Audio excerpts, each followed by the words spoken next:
ഇസ്ലാമിക റിപ്പബ്ലിക്കിൻ്റെ മൂന്നാമത്തെ പ്രസിഡൻ്റായ മഹാനായ ഉസ്മാൻ ബിൻ അഫ്ഫാൻ റളിയല്ലാഹു തആല അൻഹു ഖബർ കണ്ടാൽ കരഞ്ഞിരുന്ന മഹാനായിരുന്നില്ലേ?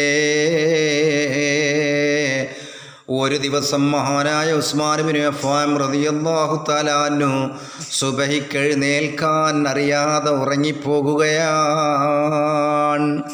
സുബഹി നിസ്കാരത്തിന് എഴുന്നേൽക്കാൻ അറിയാതെ ഉറങ്ങിപ്പോയി.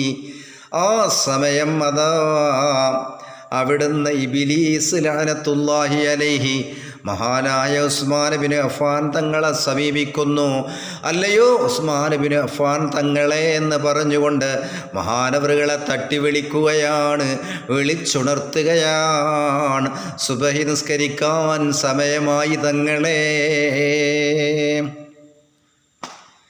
അങ്ങനെ മഹാനായ ഉസ്മാൻ ബിൻ അഫ്ഫാൻ തങ്ങളതാ ഉറക്കത്തിൽ നിന്നും എഴുന്നേറ്റുകൊണ്ട് സുബൈ നിസ്കാരം അതാ നിസ്കരിക്കുന്നു. പക്ഷേ അങ്ങനെ സുബൈ നമസ്കാരമെല്ലാം കഴിഞ്ഞതിന് ശേഷം അവിടുന്ന് ഇബ്ലീസിനോട് പറയുകയാണ്, എന്താണ് നീ എന്നെ വിളിച്ചുണർത്താൻ കാരണം?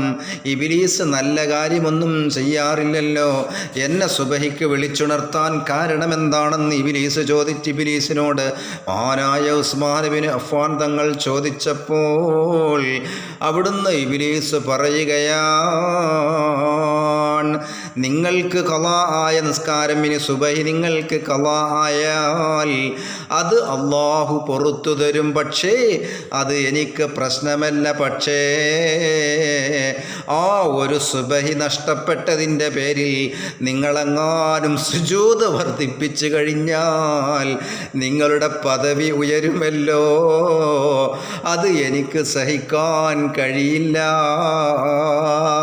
അതാണ് ഞാൻ നിങ്ങളെ വിളിച്ചുണർത്താനുണ്ടായ കാരണമെന്ന് ഇബ്ലീസുൽ ലഈൻ പറഞ്ഞെങ്കിൽ ഇബ്ലീസിൻ്റെ ചതി ഏത് വകുപ്പ് മുഖേനയാണെന്ന് നാം ശ്രദ്ധിക്കണം.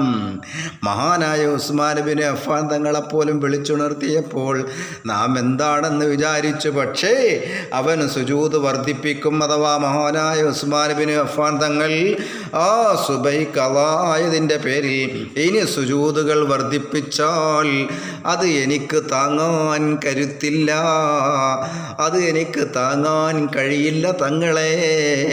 അതുകൊണ്ടാണ് ഞാൻ നിങ്ങളെ സുബഹിക്ക് വിളിച്ചുണർത്തിയത്. ഇബ്ലീസുൽ ലഈൻ.